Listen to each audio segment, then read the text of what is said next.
ॐ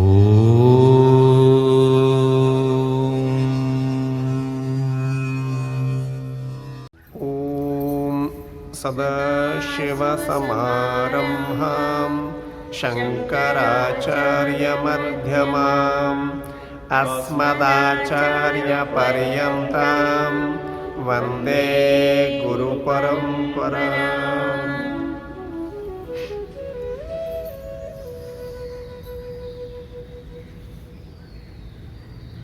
पृथ्वी सबुबले मनुष्य माने थांती एवं मनुष्य माने प्रायतः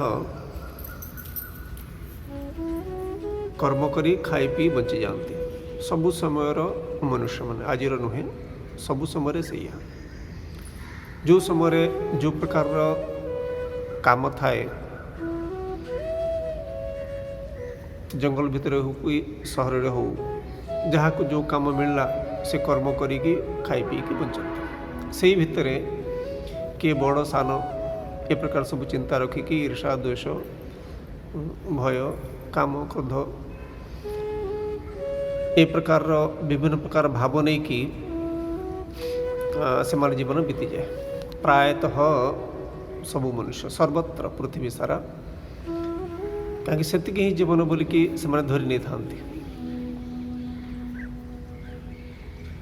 खूब कम व्यक्ति से भितर था जो भितर यही भावना उदय हुए जे ये पृथ्वी आसला कौटू मनुष्य माने ये पृथ्वी रे कहीं अच्छा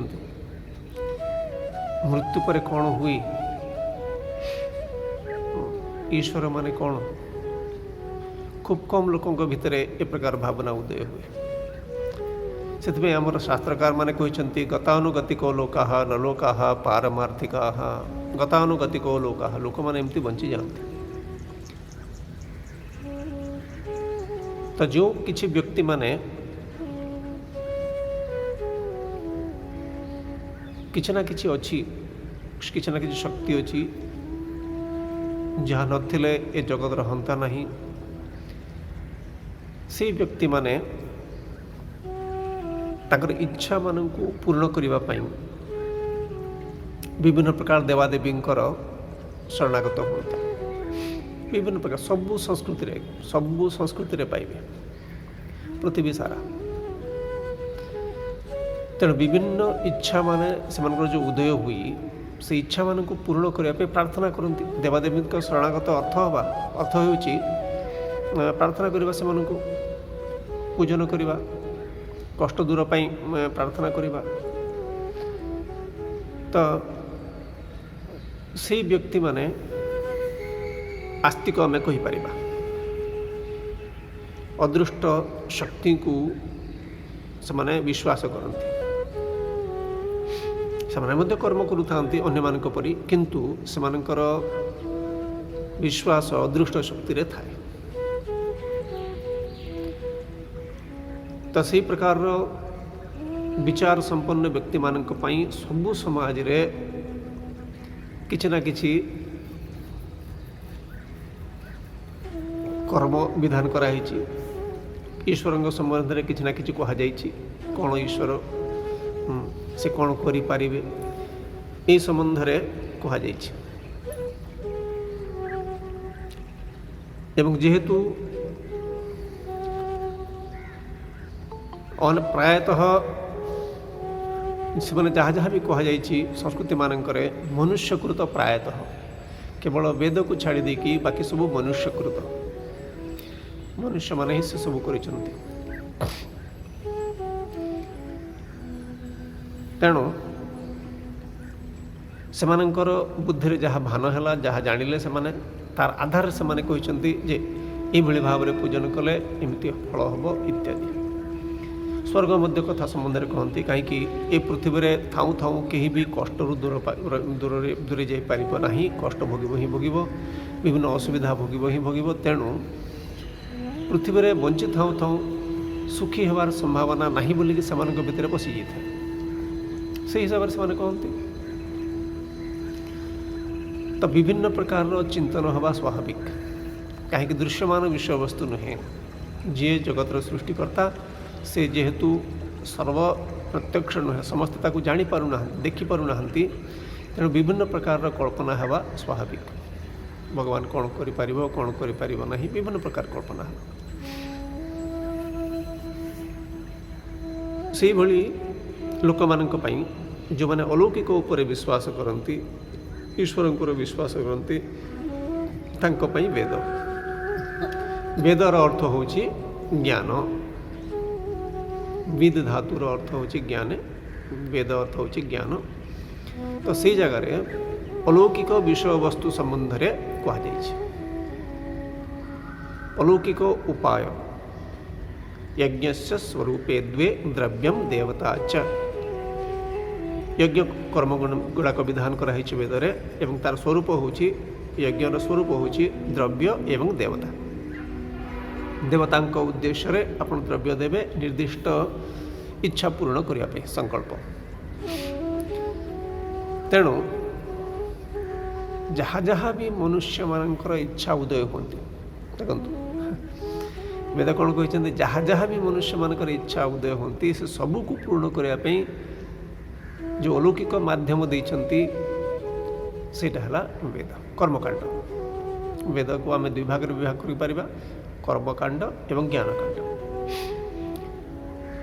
विभिन्न द्रव्य प्राप्ति करने मनुष्य मानकर इच्छा ही थाए एवं जो मैंने ईश्वर को विश्वास करते से कर्म विधान करिसेंती वेद जे ई प्रकार तुम्हें कर्म कर ये द्रव्य देखी ये देवता को पूजन कर ए प्रकार व्रत पालन कर तुम ये फल पाइब अच्छा तो सहीटा जेहेतु समस्ते समस्त दृश्यमान नुहे तो आप विश्वास करते न विश्वास करते जो मैंने विश्वास कर छाड़ी पारे एवं कहीं विश्वास बढ़ी जाए समाज भितर किसी सिद्ध पुरुष माने था अलौकिक घटना हुए से घटनार आधार से भितर ईश्वर प्रति श्रद्धा बढ़ी जाए से तो देखिए जेकोसी जगह पूजा जगह रखु किसी ना कि लोक जी भाटी भी रखी दिखाँ से जी सुनिश्चित भाव में भाटी को जावा लोक बेसी एवं पूजा स्थल को जावा लोक बहुत कम भाटी मैंने मद भाटी से स्वाभाविकता भोग अति सहज भोगर निवृत्त हवा बहुत कष्ट तेणु मनुष्यर इच्छा जेहेतु अनंत से समस्त इच्छा मानक देखिकी वेदरे चारि प्रकार इच्छा बोलिकी कही दि जाए धर्म अर्थ काम मोक्ष चारि प्रकार इच्छा ताठू 5 नंबर इच्छा नहीं जे जहाँ इच्छा करो धर्म अर्थ काम मोक्ष धर्म धर्म अन्यर हित करवा साहाय्य करवा पूजा जप करवा तपश्चरण करवा धर्म दान पुण्य धर्म तार फल लिखाई शास्त्र जो व्यक्ति अत्यधिक धार्मिक हेबे से व्यक्ति स्वर्ग को प्राप्त करेंगे अच्छा अर्थ काम प्रवृत्ति अर्थ है जो वस्तु माने मोर आवश्यक चलवाई से वस्तु मान को प्राप्त करवा तो केमिति मु प्राप्त करी विभिन्न प्रकार देवादेवी पूजन करूँ श्रीचक्र उपासना करुँच जो मैंने धन इच्छा करुँच श्रीचक्र उपासना करुँच से आवहंती यज्ञ विधान करुँच वेदरे आवहंती वितन्माना कुर्वाणा चिरमात्मनः वासागुं सिममगावश्च अन्नपाने च सर्वदा ततो मे श्रियमावह इत्यादि कहुई तो यज्ञ विधान करिसंती अर्थ प्राप्ति पे तो अर्थ काम पुत्र संतान प्राप्ति करवा ख्याति प्राप्ति करवा ये सब देवता मैंने अच्छा आपण विभिन्न द्रव्य देकी पूजन करूँ एवं आपण प्राप्त करूँ तो धर्म अर्थ काम एतिकी ही प्रायतः लोक मानकर श्रद्धा थाए भगवान ठारे विभिन्न कष्ट दूर करने अच्छे रुद्राभिषेक करा विभिन्न कष्ट दूर करते। खूब कम लोकंकर इच्छा हुए मोक्ष पाई, कहार इच्छा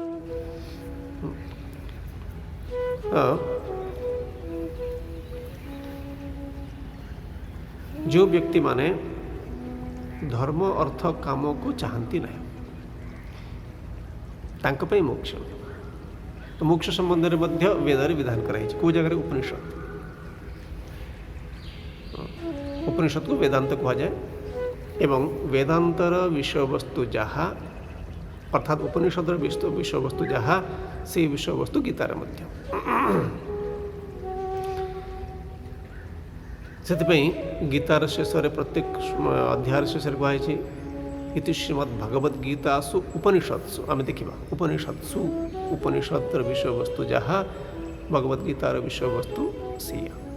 अच्छा किए मुक्ति चाहिए जो व्यक्ति धर्म अर्थ काम पछरे पड़ोनी एवं मुक्ति कौन जार किसी आभास मिल न से मुक्ति चाहिए भी पारिबनी। मनुष्य बंची थाऊ थाऊ तो भगवान को जाना कथा ना जहाँ भी भगवान होते बंची थाऊ थाऊ जाना कथा। मुक्ति माने कौन बंची थाऊ थाऊ बुझा कथा मरला पड़े मु मुक्ति पाइली कहीं तो आसिक कही ना आमको बोली वर्तमान मुक्त होगी अच्छी बोल आमको कहीं कही ना। तेणु मुक्ति जहाँ भी ही थाऊ आम देखा धीरे धीरे तो मुक्ति जहाँ भी ही थाऊ सेरा बंची था समय हवा कथा कहीं मन से काम करुच्छे मन काम न करते आम गाढ़ निद्रा शोजा से समय मुक्ति कौन आगे समस्त तो मुक्त पुरुष गाढ़ निद्रा समय कहार किसी असुविधा नहीं गाढ़ निद्रा शोक कहार किसी असुविधा नहीं। तो मुक्ति जहाँ बंची थी अवस्था हवा कथा एवं ताकू ही जीवन मुक्त बोलिकी कहुए जीवन मुक्त अर्थात बंची थाऊ थाऊ मुक्त। तो जो व्यक्ति धर्म अर्थ काम पछरे पड़ो ना सी ही मुक्ति पछरे जीव से गोटे इच्छा मुक्ति पाइबार इच्छा से इच्छा को पूर्ण करने उपनिषद देते वेदर वेदर गोटे अंश हूँ उपनिषद वेदांत। तो धर्म कहीं चाहिए ना आज्ञा धरतु आप कहे मु सत्कर्म करी पुण्यकर्म करी स्वर्ग को जी है पुण्य कर्मर जेहेतु फल स्वर्ग पुण्य सरीगला कौन करेंगे पुणी आपस आसवा पड़ो क्षीण पुण्य मर्त लोकम विशंति। तेणु नाई ना पुण्य मोर करार ना कहीं जदि मु पुणी फेरी आसिक कुकड़ा की बेंग हो जन्म हेली आ पुण्य लाभ कौन पुण्य अर्जन के लाभ कौन। ठीक सेमती धन अर्जन करी। अच्छा जिते धन अर्जन कले प्राण तो पड़ेगा ना आ प्राण गला पर सब धन सरला जो जो समय आज्ञा जो समय प्राण बंद होगा सब धन आप सब मालिक जहाँ जहाँ मालिक पुण्य था सब पलैला एपरिकी प्रतिदिन शोला समय कई मालिक रोना आज्ञा गाढ़ निद्रा डाक्तर डाक्तर नुहे चाषी चाषी नुहे कोटिपति कोटिपति नुहे भिखारी होगी बुलुते स्वप्न कोटिपति स्वप्न देखुचे भिखारी होगी बुलुचे उठिला पर सीना मालिक स्वप्न मालिक नुहे। तेणु जेते धन हेले जेहेतु मते छाड़ा पड़ो धन पाई मु भगवान को प्रार्थना करी ना एवं विचार व्यक्ति से बुझीज अरे मु जगत को देखुची लोक मैंने जहाँ को जहाँ मिलवा कथा मिलूँ मत जहाँ मिलवा कथा मिल मोर कौन बेसी आवश्यकता कि बेसी धन हेल्ले मोर कौन हम। तेणु ए प्रकार चिंतन करने द्वारा से व्यक्ति भगवान को धन पाई प्रार्थना करि पारती नहीं। तापर काम पुत्र ख्याति इत्यादि जेते प्रसिद्ध लोक हेले मध्य ए पृथ्वी सबुदिन रहिबार संभावना नहीं। पुत्र पुत्री उत्पन्न जहाँ हवा कथा तो सेटा हम तेणु पुत्र संतान कहीं भगवान को प्रार्थना करी जोड़ देवा कथा से देवे गृहस्थ जे हो। तेणु जेहेतु भवितव्यम भवति एव जहाँ हवा कथा जेहेतु हुए तेणु अजथारे मु भगवान को ये छोटिया छोटिया द्रव्य कहीं प्रार्थना करी से बुझी था कष्ट निवारण धरतु और कम से कम कष्ट निवारण पाई तो आप प्रार्थना करेंगे। कष्ट निवारण पाई मध्य प्रार्थना भगवान को करते नहीं। जदि प्रार्थना करेंगे कष्ट सहिबाई प्रार्थना करेंगे कहीं धरतु मोर आंठू कथा है भगवान कहलु प्रभु टिके देखिए नड़िया फड़ा जाइए बाड़ी देके प्रभु टिके देखिए मोर आंठू है भगवान आंठू को देखीदे तापर अंटा हम नहीं कि अंटा हम आंठू सरला अंटा हम अंटा मत ठाकुर को जी दुईटा नड़िया देखिए कहीं गोटे काम चलनी दुईटा नड़िया देखिए जी तापर अंटा समस्या समाधान होगा। अच्छा 90 वर्ष में कौ अंगटा ठीक रहा आज्ञा जहाँ को पचारतु पृथ्वी जेकोसी मनुष्य 90 वर्ष में तुम हट्टा कट्टा थी कि कौन से भगवान साहाय्य करेंगे नहीं आज्ञा। भगवान नियम विरुद्ध करते नियम विरुद्ध जाते नहीं जी नियम विरुद्ध जाते नहीं से भगवान तेणु जेते कष्ट निवारण पाई भगवान को प्रार्थना कले मध्य सब कष्ट निवारण हम नहीं। आज यदि बेसी प्रार्थना करेंगे प्रभु मु किसी कष्ट भोग करने को चाहिए ना ताहले यमराज को पठेदेवे जगन्नाथ पाखक सब कष्ट एका सागर धरी तेणु तेणु ये व्यक्ति जी कष्ट हवा कथा तो हम समस्ते भोगती तो प्रसाद रूप ग्रहण करने कथा। तो ये प्रकार जो मैंने चिंतन करती से व्यक्ति पाई ही मुक्ति। जो मन को असुविधा लगुच जगत ताप मुक्ति नहीं। असुविधा देखो असुविधा दृष्टिकोण समान परिस्थिति जन को असुविधा लगुच समान परिस्थिति जन को असुविधा लगू नहीं। तेणु केमिति प्रत्येक परिस्थिति असुविधा लगे नहीं। हाँ व्यावहारिक दृष्टि टी ठीक अच्छे किंतु दुखप्रद हम नहीं। से व्यक्ति ही मुक्ति पे योग्य होती बोल के शास्त्र कहते आम देखा। तो मुक्ति जो मैंने मोक्ष चाहती उपनिषद से वेदर गोटे अंश शेष उपनिषद ताको वेदांत बोली कहुच्छी। तो वेदांतर विषय वस्तु जहाँ भगवद्गीतार विषय वस्तु से इति श्रीमद्भगवद्गीतासु उपनिषत्सु कहते ब्रह्म विद्यायां। तो उपनिषद कि गीतार विषय वस्तु कौन ब्रह्म विद्या। ब्रह्म विद्या ब्रह्म कौन ब्रह्म विद्या विद्या मान ज्ञान जानिबा। तो ब्रह्म विद्या कौन ब्रह्म जी कि समग्र विश्व ब्रह्मांडर सृष्टिकर्ता तांको संबंध में ज्ञान से ब्रह्म विद्या। इति श्रीमद्भगवद्गीतासु उपनिषत्सु ब्रह्म विद्यायां है ब्रह्म विद्या संबंध में कहुई विश्व ब्रह्मांड मूल संबंध में कहुई। योग शास्त्र कौन गीतारे योग संबंध में कहुई कौ भली भाव में आप भगवान सहित युक्त हेबे। हाँ से योग आज्ञा। बाकी मुंड तल गोड़ इत्यादि शरीर विभिन्न प्रकार आसन रखा ठीक अच्छे से शरीर को ठीक रखापी किंतु ईश्वर अभिमुखी करने के भी नुहे। ईश्वर को बुझा द्वारा ही मन ईश्वर अभिमुखी हुई। योग शास्त्र केमिति आपण ईश्वर सहित युक्त हेबे संपूर्ण गीतारे कहुई विभिन्न स्थान गीतारे कहुई। तेणु गीतार विषय वस्तु कौन ब्रह्म विद्या ता सहित योग शास्त्र ब्रह्म विद्या योग शास्त्र एवं श्रीकृष्णार्जुन संवाद कहुई से जगह। तो अर्थ कौन जड़े कहे जड़े शुणे जड़े कहे जड़े शुणे कहवा लोक हेले गुरु एवं शुणवा लोक हेले शिष्य। जी जाना चाहूँगी ब्रह्म विद्या कौन जाना चाहते से हेले शिष्य। संवाद से कह जाए जगह बदर प्रश्न नहीं आज्ञा नाई ये ठीक हम ना आप भूल कहे सेमती मु खाली मो भितर भावना आसीपे मो भर जो भावना आसब ना ये भूल भाया लगुच धैर्य धरिकी शुणु से भूलटा चलीज भूल होकर रही। तेणु निजको लगिपे यहाँ ठीक कहना बोलिकी किंतु निजे जो आम ये मार्ग आगु आगु जा धीरे धीरे लगे नहीं सेटा ही ठीक। एवं जिते आपण ही स्थिर करेंगे मु जहाँ जानी सेटा ही ठीक एवं से भाया ए पृथ्वी जी अन्य व्यक्ति जानते सेटा ही ठीक है एवं अन्य कौन सी ज्ञान ठीक हम ना से ही आप दृढ़ होकर रहीपर ना हम ना। जदि आप कहे ना ये भी ठीक कहते सी भी ठीक कहते आप ठीक बुझी ना। 2 + 3 = 5 ବି ହେବ, 4.5 ବି ହେବ, 6 ବି ହେବ, ସେମିତି ହେବ ନାହିଁ। ଆମେ ଅନ୍ୟକୁ ଗ୍ରହଣ କରିଦେଇପାରିବା, ଠିକ୍ ଅଛି, ଯିଏ ଯାହା କହୁଛି ଠିକ୍ ଅଛି, ଭଗବାନ ଆଜ୍ଞା ଏଠି ନାହାନ୍ତି, ସ୍ୱର୍ଗରେ ଅଛନ୍ତି, ଠିକ୍ ଅଛି, ତୁମେ କହ ଯାଅ, ଠିକ୍ ଅଛି, ଆଉ କ'ଣ ସେ ଯାହା କହୁଛନ୍ତି ଭଗବାନ ସେଇଟା ଆମେ ମାନିପାରିବା ନାହିଁ, ଅସମ୍ଭବ। ଯେଉଁଟା ଭଗବାନ ସେଇଟା ସବୁବେଳେ ସେମିତି ହିଁ ଭଗବାନ ହେବା କଥା। ଭଗବାନ ହଜାରେ ପ୍ରକାର ଭଗବାନ ନାହାନ୍ତି, ହେଇପାରିବେନି, ହଜାରେ ପ୍ରକାର ଭଗବାନ ହେଇପାରିବେନି। ଭଗବାନ ଯାହା ହେବ ଗୋଟିଏ ପ୍ରକାର ହେବ, ଏବଂ ସେ ଗୋଟିଏ ପ୍ରକାର ଯିଏ କହୁଥିବ ସେଇଟା ହିଁ ଠିକ୍ ହେଇଥିବ, ବାକି ସବୁ କେବେ ବି ଠିକ୍ ହେଇପାରିବ ନାହିଁ। 2 + 3 = 5 ହିଁ ଠିକ୍ ହେବ। 4.99 ଯେତେ କଲେ ମଧ୍ୟ ଠିକ୍ ହେବ ନାହିଁ, ପୂର୍ଣ୍ଣ ଭାବରେ ଭୁଲ ହେବ, ମାର୍କ ମିଳିବ 0, ଶୂନ୍ୟ ମିଳିବ।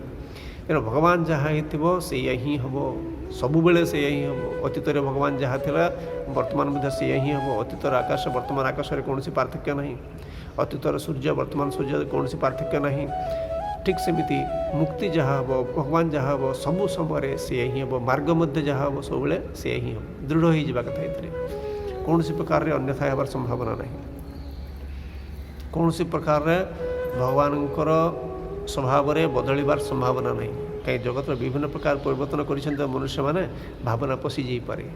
ଆଜିର ମନୁଷ୍ୟ ନୁହେଁ, ସବୁ ସମୟରେ ଆରେ ଆମେ ତ ଶଗଡ଼ ବାହାର କଲୁଣି, ଆରାମରେ 2ଟା ଚକରେ ବସି ଚାଲିଛି, ବଳଦମାନେ ଟାଣୁଛନ୍ତି, ଆରାମରେ ବସିକି ଯାଉଛୁ। ହଁ, ତ ଭଗବାନ ମଧ୍ୟ ସେମିତି ତାର ଗାଡ଼ି ଫାଡ଼ି କ'ଣ ବଦଳି ଯାଇଥିବ ନାଇଁ, ଯେଉଁଥିରେ ଜାହାଜ କରୁଥିବେ ନାହିଁ। ତୁମେ ଯାହା କରୁଛ ଅଳ୍ପ ଟିକେ ପୃଥିବୀ ଭିତରେ କରୁଛ। ସମଗ୍ର ବିଶ୍ୱବ୍ରହ୍ମାଣ୍ଡ ଏ ଅଳ୍ପ ଟିକେ ପୃଥିବୀ ନୁହେଁ, ଧୂଳିକଣା ଟିକେ ହେବେ ନାହିଁ ଆଜ୍ଞା। ଏ ପୃଥିବୀର ଅସ୍ତିତ୍ୱ ସମଗ୍ର ବିଶ୍ୱବ୍ରହ୍ମାଣ୍ଡକୁ ଦେଖିଲେ ଧୂଳିକଣା ମଧ୍ୟ ହେବ ନାହିଁ। ଯେଉଁ ଦୃଷ୍ଟିରୁ ଯାହା, କେଉଁଟା ବଡ଼ କେଉଁଟା ସାନ, ଯେଉଁ ଦୃଷ୍ଟିରୁ ଯାହା। ଯେମିତି ଧରନ୍ତୁ ଗୋଟିଏ ସହର ପୃଥିବୀର, ଧରନ୍ତୁ ଦିଲ୍ଲୀ ବିରାଟ ଜାଗା, ଠିକ୍ ଅଛି, ବିରାଟ ଜାଗା। ଆଚ୍ଛା, ଦିଲ୍ଲୀ ଉତ୍ତରପ୍ରଦେଶ ତୁଳନାରେ ଦିଲ୍ଲୀର ଏରିଆ କେତେ ଆଜ୍ଞା? ଅଳ୍ପ, ସୁନିଶ୍ଚିତ ଭାବରେ। ଆଚ୍ଛା, ଭାରତ ତୁଳନାରେ ଦିଲ୍ଲୀର ସ୍ଥାନ, ଆଚ୍ଛା, ଏସିଆ ତୁଳନାରେ, ପୃଥିବୀ ତୁଳନାରେ ଦିଲ୍ଲୀର ସ୍ଥାନ, ସୌରମଣ୍ଡଳ ତୁଳନାରେ ଦିଲ୍ଲୀର ସ୍ଥାନ, ଆମର ଛାୟାପଥ ତା ତୁଳନାରେ ଦିଲ୍ଲୀର ସ୍ଥାନ, ଅସ୍ତିତ୍ୱ ରହିବ ନାହିଁ, ଅନନ୍ତ ବ୍ରହ୍ମାଣ୍ଡ। ତେଣୁ ଯାହାକୁ ଯେଉଁଟା ବଡ଼ ଲାଗେ ତା ପଛରେ ସେ ପଡ଼ିଥାଏ। ତେଣୁ ମୁଁ ଯାହା ବୁଝିବି ତାହା ଯୁକ୍ତିସଙ୍ଗତ ହେବା କଥା, ଏବଂ ତାଠାରୁ ଅଧିକ କିଛି ନ ରହିବା କଥା। ଅଧିକ କିଛି ଅଛି ମାନେ ସୁନିଶ୍ଚିତ ଭାବରେ ମୁଁ ତା ପଛରେ ଯିବି ହିଁ ଯିବି। ତେଣୁ ମୁଁ ଯାହା ଜାଣିଛି ତାହା ହିଁ ଶ୍ରେଷ୍ଠ ବୋଲି ଯେତେବେଳେ ଦୃଢ଼ ଭାବରେ ମୁଁ ବୁଝିବି ଯୁକ୍ତି ସହିତ, ଏବଂ ଯିଏ ବି ବୁଝିଥିବ ସେତିକି ହିଁ ବୁଝିବ, ତାଠୁ ବେଶୀ ବୁଝି ହିଁ ପାରିବ ନାହିଁ, ତାପରେ ହିଁ ମୁଁ ସ୍ଥିର ରହିପାରିବି। ତାକୁ ହିଁ ମୁକ୍ତି ବୋଲି କହନ୍ତି। ତେଣୁ এই বিষয়বস্তুକୁ ଯିଏ ଜାଣିଥିବ ସେ କହିବେ, ଏବଂ ଯିଏ ଜାଣିନଥିବେ ତାକୁ ଶୁଣିବେ। ଜାଣିଲା ପର୍ଯ୍ୟନ୍ତ, ଜାଣିଗଲା ପରେ ଆଉ ଆବଶ୍ୟକତା ନାହିଁ। ଖାଇସାରିଲା ପରେ ଯେମିତି ଆଉ ଖାଇବାର ଆବଶ୍ୟକତା ରହେ ନାହିଁ, ଭୋକ ମେଣ୍ଟିଯାଏ, ଠିକ୍ ସେମିତି ଏହି ବିଷୟବସ୍ତୁକୁ ଜାଣି ସାରିଲା ପରେ ସେଇ ଜ୍ଞାନରେ ହିଁ ବଞ୍ଚିଯାଆନ୍ତି ମୁକ୍ତ ପୁରୁଷମାନେ। ତେଣୁ ବ୍ରହ୍ମ ବିଦ୍ୟାୟାମ ଯୋଗ ଶାସ୍ତ୍ରେ ଶ୍ରୀକୃଷ୍ଣ ଅର୍ଜୁନ ସମ୍ବାଦ ଯେଉଁଟା କହୁଛନ୍ତି ଗୁରୁ ଶିଷ୍ୟ ସମ୍ବାଦ।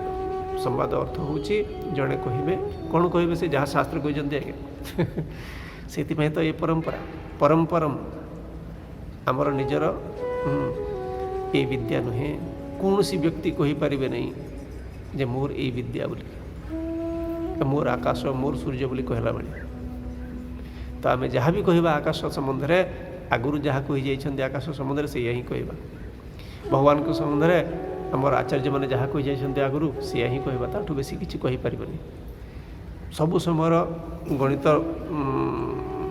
ଶିକ୍ଷକମାନେ 2 + 3 = 5 ହିଁ କହିବେ।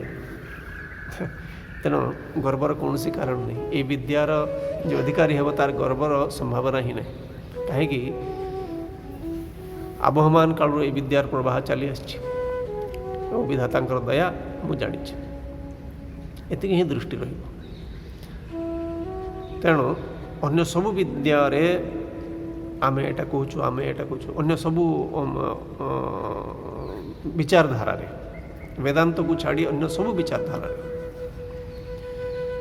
ଆମ ଅମୁକ ଲୋକ କହିଛନ୍ତି ନାହିଁ, ତାଙ୍କୁ କିଏ କହିଲେ କି ଭଗବାନ ଏମିତି ବୋଲିକି ପ୍ରଶ୍ନ ହେବ। उत्तर मिल केबे भी नहीं।